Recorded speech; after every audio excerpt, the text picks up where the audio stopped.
글로벌 전략가들 시간입니다. 지금 시장의 관심은 반도체로 쏠려 있습니다. 유니스토리 자산운용 김장열 투자전략본부장님과 함께 뉴욕 증시 안에서 엔비디아뿐 아니라 국내 증시의 한미반도체, 삼성전자, SK하이닉스 등등의 전략까지도 세워가시기 바랍니다. 본부장님 안녕하세요. 네, 안녕하세요. 네. 사실 올해 시장은 AI가 전부라고 해도 정말 과언이 아닌데요. 네. 하지만 또 기대감이 있으면 또 경계감도 같이 살펴봐야 되기 때문에 AI에 대해서 앞으로의 그 변수들을 좀 체크해 줬으면 좋겠습니다. 전망과 함께요. 네. 성장성은 확실하지만 속도에 대해서 의견이 분분한데 어떤 변수들 체크를 해볼까요? 준비한 건 기대감, 경계감인데 기대감은 작년부터 있었어요. 맥킨지라든지 골드만삭스 유수하게 이런 얘기죠. 한마디로 생성형 AI가 우리 1년의 전 세계 GDP가 100조 달러가 좀 넘는다고 하는데요. 미국이 당연히 크죠. 미국과 중국이 뭐 20몇 조, 18조 이렇게 됩니다. 달러. 근데 향후 생성형 AI가 10년 동안에 미국이나 중국 규모의 경제를 하나 창출한다. 이렇게 볼 수 있어요. 대단한 겁니다. 미국이나 중국이 하나 생기는 거예요. 10년 내로. 그게 생성형 AI 때문에 가능하다. 이렇게까지 큰 프로젝션을 하고 있습니다. 골드만삭스는 좀 더 수치적으로 매년 1.5% 정도의 생산성 향상이 미국에서 일어날 수 있다. 이런 얘기를 했죠. 뭐 다 좋은 얘기고 급기야 이제는 그 노동자들, 우리가 단순 노동이라 하고 많이 대체된다고 하는 근로자가 대체된다고 하는데 사장님도 대체할 수 있다. 우리가 이제 머리를 쓴다잖아요. 마켓을 보고 트렌드를 파악하고 어떤 결정을 하고 이런 것도 사실은 데이터베이스거든요. 네. 어느 정도는. 그래서 AI가 그런 것도 대체한다는 거예요.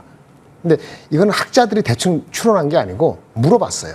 그런 임원들, 사장님들한테 미국의 설문조사를 수백 명이 했더니 실제 거의 50%, 47%가 답변을 그래요. 우리는 대체될 수 있어요. 라고 스스로 인정했다는 것이 중요한 겁니다. 그 정도로 AI에 대한 기대감이 높아지고 있어요. 이게 대세죠. 그런데 경계감이라고 할 정도가 될 수 있는 완전히 대조적인 주장도 나오고 있습니다. 아세모 글루라고 MIT 교수가 계신데요. 이분은 혹시 이쪽에 경제학에 대해서 공부하신 분은 아시는데 왜 국가는 실패하는가? Why Nations Fail의 공저로 알려져 있고요. 어떤 그 제도가 나오면 그 경제 성장에 어떤 영향을 미치는가를 단연간 연구하신 분으로 알려져 있습니다. 이분은 아주 완전히 같죠. 한마디로 시쳇말로 AI 해봤자 향후 10년간 토탈로 1%도 안 된다. 네. 생산성 향상에 이런 극단적인 대조를 보이고 있어요. 이럴 때 어떻게 되냐면 주가는 경계감을 먼저 반영합니다. 마지막으로 지난주 금요일 오늘도 마찬가지인데 오늘 아침에 오늘도 마찬가지인데 미국에서 모든 AI가 올라간 게 아니고 모든 반도체가 올라간 게 아닙니다. 그렇죠. AI하고 퀄컴하고 마이크론하고 TSMC만 확실히 올랐고요.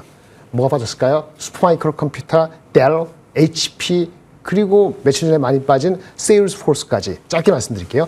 AI의 역설이 일부 영역에서 나타나고 있습니다. AI로 잘 나가는 그 GPT, GPU, 그 생산하는 그 서플라이 체인은 수혜를 보고 있지만 실제 AI를 사용해서 서버를 만들거나 그런 업체들은 경쟁이 너무 심해서 마진이 안 남고 델 같은 경우에 그 다음에 세일즈포스 같은 경우는 AI에 워낙 많이 듣다 보니까 상대적으로 덜 중요하다고 여겨지는 프런트 데스크 쪽에 뭐 인사, 노무, 총무, 구매 이런 쪽의 소프트웨어는 오히려 구입 성장률이 둔화되고 있다는 AI 역설이 나타나고 있는 것도 일부 AI의 경계감을 반영한 게 아닌가라고 생각이 들어서 차별화가 커지고 있다 이렇게 말씀드릴 수 있겠습니다. 예, AI주들이 지난 뉴욕 증시에서도 보여줬지만 다 같이 오르는 게 아니라 좀 차별화가 그렇죠. 보이는데 그게 더 극심해질 수 있다라는 말씀이시겠네요. 네.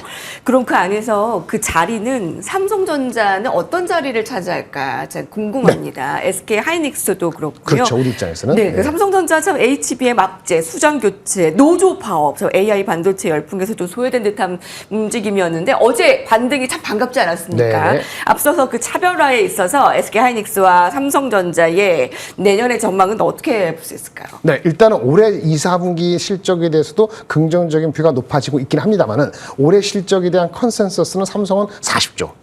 영업이익 기준으로 하이닉스는 20조, 외우기도 쉽네요. 40, 20조 정도가 컨센서스입니다. 근데 요 실적 가지고는 목표 주가를 에너지 제시한 거가 까리까리 할 수도 있어요. 그런데 일부입니다. 제가 지금 말씀드리는 숫자는 일부의 의견이고 이거는 굉장히 장밋빛으로 보일 수도 있습니다. 올해 40조, 20조가 컨센서스인데 내년도에 삼성전자가 거의 100조, 네. 하이닉스는 20조에서 43조를 주장한 증권회사가 두 군데가 있습니다. UBS가 하나 삼성전자에 대해서 얘기했고요. 하이닉스는 지난주 금요일 날 다올투자증권에서 43조. 이게 지금의 컨센서스보다 엄청나게 높은 숫자예요. 근데 그 가정은 하나입니다. D램에 대한 마진이 올해 말 하반기 되면 30-40%가 컨센서스인데 무려 60% 정도가 넘어갈 정도가 돼야 됩니다. 60% OP 마진이면요. 지금 엔비디아가 독주하고 있는 마진 65-6%에 육박합니다.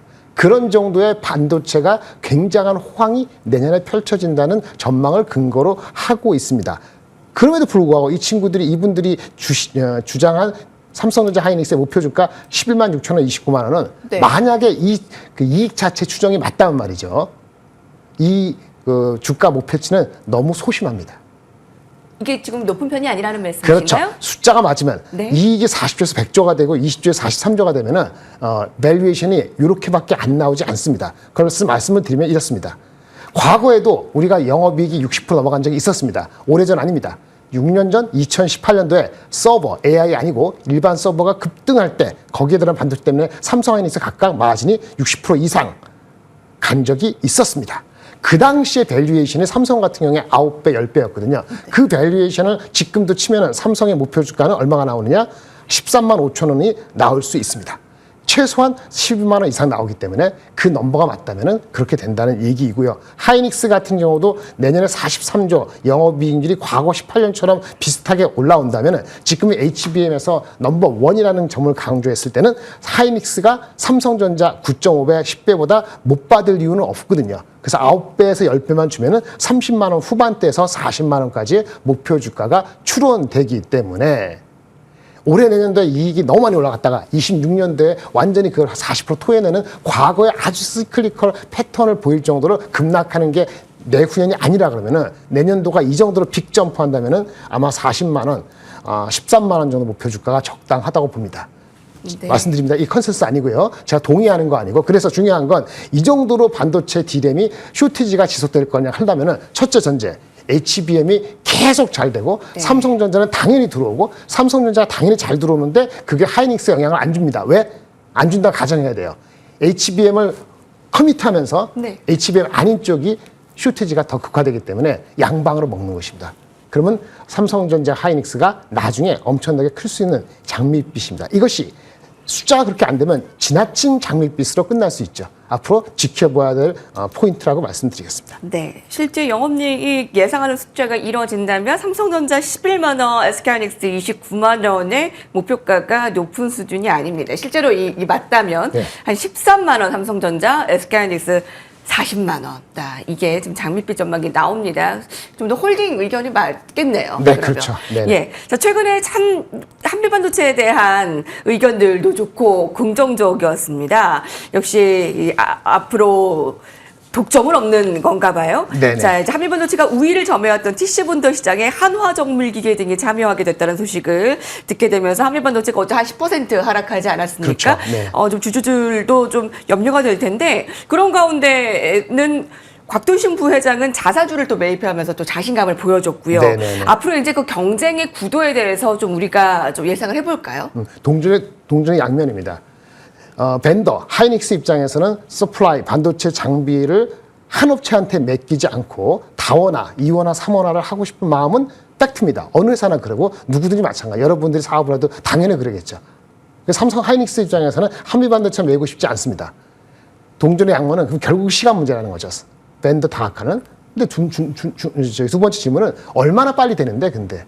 한미반도체가 워낙 실력이 있고 기술이 압도적이니까 스스로 사장님도 그런 커미트먼트를 보이고 있잖아요. 그런 측면에서 기술적으로 지금 한미반도체만큼 제대로 할 수 있는 업체가 없다는 게 있기 때문에 지금 이렇게 끌어온 거죠. 근데 시간 문제라는 거는 시간이 그러면 1년 뒤냐 2년 뒤냐 영원이냐. 답변은 영원히는 이 세상에 없습니다. 엔비디아도 영원히는 아니에요. 근데 퍼스트 무버 어드밴티지가 처음에 한 2, 3년 독주하면은 계속 갈 가능성이 있는 거죠. 그런데 우리는 한미 반도체를 엄청나게 높게 평가함에도 불구하고 엔비디아급이라든지 엔비디아 정도로 시장을 좌우하는 생태계라든지 ASML 장비 같은 아무도 진짜 못 만드는 20년, 10년 그런 정도 얘기하는 게 아닙니다. 그렇기 때문에 한미반도체도 주가가 많이 올라갔기 때문에 이런 뉴스가 나오면 시간이 빨리 안 될 거라는 거는 믿어 의심치 않죠. 왜? 지금 평가용 장비를 주면은 빨라 6개월, 12개월 뒤에나 평가 결과가 나옵니다. 그래서 한화정밀이 미래를 보고 그 목표, 지주 회사인 하나 에어로스페이스 관심을 갖는 건 맞습니다만은 그것이 실제 발현되는 거는 시간이 내년, 내후년도일 수 있어요. 하지만 주가는 그런 컨선이 신경 쓰이게 나오면은 네. 많이 올라간 주가는 일단 조정을 받는 게 당연지사입니다. 얼마 정도냐는 거죠. 둘 다 맞는 얘기가 되는 거고요. 한미 반도체가 지금 HBM용 그 TC 본도를 1년에 4천억 정도 판매하고 있습니다. 라고 보여주고 있어요. 올해 네. 대사에 4천억이 보통 이원화를 한다면 어느 시점에 되면은 이원화라는 것은 두 번째 업체들한테 기회를 주는 거잖아요. 네. 첫 번째 성공적으로 평가 결과가 나온다는 그 전제 하에서 보통 한 20% 정도 주기 때문에 만약 한화정밀이 캐파가 준비된다면은 네. 20% 정도 물량, 지금으로 따지면 한 800억 정도의 전후의 물량에 대한 가능성을 염두에 두고 시작한다는 거고 800억의 마진 30%, 네. PER 30배 하면은 그게 한 7천억 정도의 밸류 가치가 있다고 보여지기 때문에 그 정도가 하나 에어로스페이스에 일시적으로 네. 정당성을 떠나서 반영될 수 있고 어저께 그 주가가 그렇게 반영됐다. 이렇게 말씀드릴 수 있겠고요. 하이닉스 입장에서는 네. vendor를 다양화하면은 결국은 하이닉스 나쁠 게 없는 거고 이슈는 그럼 한미반도체가 화가 나서 삼성전자를 가면 어떡하냐 그런 네. 얘기인데 삼성전자로 갈 수 있겠죠. 근데 확인하면은 삼성전자가 더 주가에 갈 수 있는데 어저께도 한미반도체가 삼성하고의 가능성을 일부 이제 그런 가능성을 열어두고 투자가들이 반응을 했기 때문에 삼성전자가 움직였군요. 젠슨황의 네. 그러한 컴퓨텍스 타입배에서 그런 것도 있지만 한미반도체가 오히려 웩더 도구 형상을 보였다라고 말씀드릴 수 있겠습니다. 네. 시간이 아쉬운데요. 마지막 전략면에서 들어볼까요? 뭐 전략은 이번 주는 특별한 거 없습니다. 젠슨 다 얘기했고 어떤 뭐 루빈인가 하는데 그거는 26년도니까 장기적으로 HBM이 좋다는 얘기만 하고요. 이번 주는 굳이 얘기 따지면은 22 정책회의 6일날 하고 그다음에 7일날 비농업 취업자 수수하고 평균 시간당 임금 숫자 정도만 보시면 될 것 같고요. 아까 AI가 장밋빛이 나왔다 하더라도 지수 자체가 폭발적으로 올라갈 정도가 될지는 좀 더 지켜봐야 될 것 같습니다. 예. 네, 지금까지 유니스토리 자산운용 김장열 투자전략본부장께서 함께해 주셨습니다. 감사합니다. 네, 감사합니다. 네, 뉴욕 증시의 오늘의 한마디는 좀 차별화였던 것 같습니다. 자, 그에 따른 전략 대우를 잘 세우시는 하루 되시길 바랍니다. 시청해주신 여러분 감사합니다.